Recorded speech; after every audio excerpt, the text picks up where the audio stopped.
महाभारत का युद्ध समाप्त हो चुका था। कुरुक्षेत्र की रणभूमि अब मौन थी।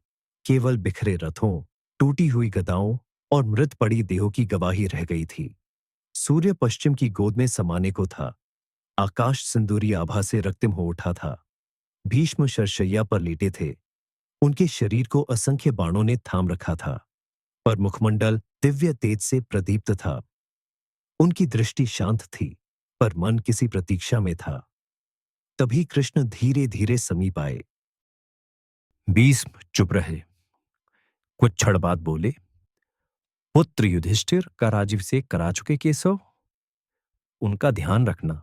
परिवार के बुजुर्गों से रिक्त हो चुके राजप्रसाद में अब सबसे अधिक तुम्हारी ही आवश्यकता है। कृष्ण चुप रहे। भीष्म ने पुनः कहा, कुछ पूछूं केशव? बड़े अच्छे समय से आए हो। संभवतः धरा छोड़ने के पूर्व मेरे अनेक भ्रम समाप्त हो जाएं। कृष्ण बोले, कहिए न पितामह। एक बात बताओ प्रभु, तुम तो ईश्वर हो ना? कृष्ण बीच में ही टोका, नहीं पितामह, मैं ईश्वर नहीं। मैं तो आपका पौत्र हूं पितामह, ईश्वर नहीं। भीष्म उस घोर पीड़ा में भी ठठाके हंस पड़े। बोले, अपने जीवन का स्वयं कभी आकलन नहीं कर पाया कृष्ण, सो नहीं जानता कि अच्छा रहा या बुरा। पर अब तो इस धरा से जा रहा हूं कन्हैया, अब तो ठगना छोड़ दे रे। कृष्ण जाने क्यों भीष्म के पास सरक आए। उनका हाथ पकड़कर बोले, कहिए पितामह। भीष्म बोले, एक बात बताओ कन्हैया, इस युद्ध में जो हुआ वो ठीक था क्या? किसकी ओर से पितामह? पांडवों की ओर से? कौरवों के कृत्यों पर चर्चा का तो कोई अब अर्थ ही नहीं कन्हैया। पर क्या पांडवों की ओर से जो हुआ वो सही था? आचार्य द्रोण का वध, दुर्योधन की जंघा के नीचे प्रहार, दुशासन की छाती का चीरा जाना, जयद्रथ और द्रोणाचार्य के साथ हुआ छल, निहत्थे कर्ण का वध, सब ठीक था क्या? यह सब उचित था क्या? इसका उत्तर मैं कैसे दे सकता हूं पितामह? इसका उत्तर तू उन्हें दे देना चाहिए जिन्होंने यह किया है। उत्तर दें दुर्योधन दुशासन का वध करने वाले भीम, उत्तर दें कर्ण और जयद्रथ का वध करने वाले अर्जुन। मैं तो इस युद्ध में कहीं था ही नहीं पितामह। अभी भी छलना नहीं छोड़ोगे कृष्ण? अरे विश्व भले कहता रहे कि महाभारत को अर्जुन और भीम ने जीता है, पर मैं जानता हूं कन्हैया कि यह तुम्हारी और केवल तुम्हारी विजय है। मैं तो उत्तर तुम्ही से पूछूंगा कृष्ण। तो सुनिए पितामह, कुछ बुरा नहीं हुआ, कुछ अनैतिक नहीं हुआ, वही हुआ जो होना चाहिए था। यह तुम कह रहे हो केशव? मर्यादा पुरुषोत्तम राम का अवतार कृष्ण कह रहा है।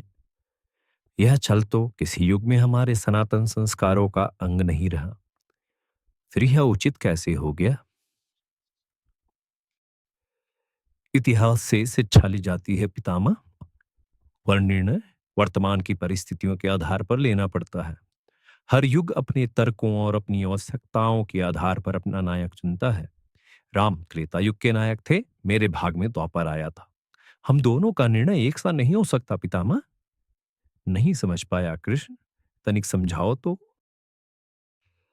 राम और कृष्ण की परिस्थितियों में बहुत अंतर है पितामह। राम के युग में खलनायक भी रावण जैसा शिवभक्त होता था।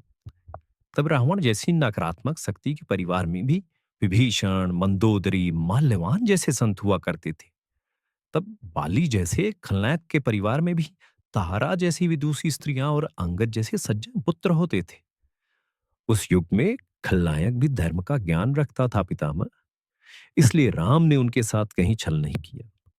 किंतु मेरे युग के भाग में कंस, जरासंध, दुर्योधन, दुशासन, शकुनी, जयद्रथ जैसे घोर पापी आए।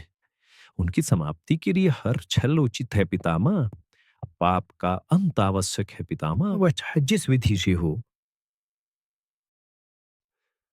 तो क्या तुम्हारी निर्णयों से गलत परंपराएं नहीं प्रारंभ होंगी केशव?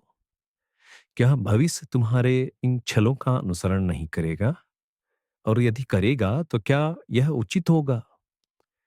भविष्य तो इससे भी अधिक नकारात्मक आ रहा है पितामह। कलयुग में तो इतने से भी काम नहीं चलेगा। वहां मनुष्य को कृष्ण से भी अधिक कठोर होना होगा, नहीं तो धर्म समाप्त हो जाएगा। जब क्रूर और अनैतिक शक्तियां सत्य एवं धर्म का समूल नाश करने के लिए आक्रमण कर रही हों, तो नैतिकता अर्थहीन हो जाती है पितामह। तब महत्वपूर्ण होती है धर्म की विजय, केवल धर्म की विजय। भविष्य को यह सीखना ही होगा पितामह। क्या धर्म का नाश भी हो सकता है केशव? और यदि धर्म का नाश होना ही है, तो क्या मनुष्य इसे रोक सकता है? सब कुछ ईश्वर के भरोसे छोड़कर बैठना मूर्खता होती है पितामह।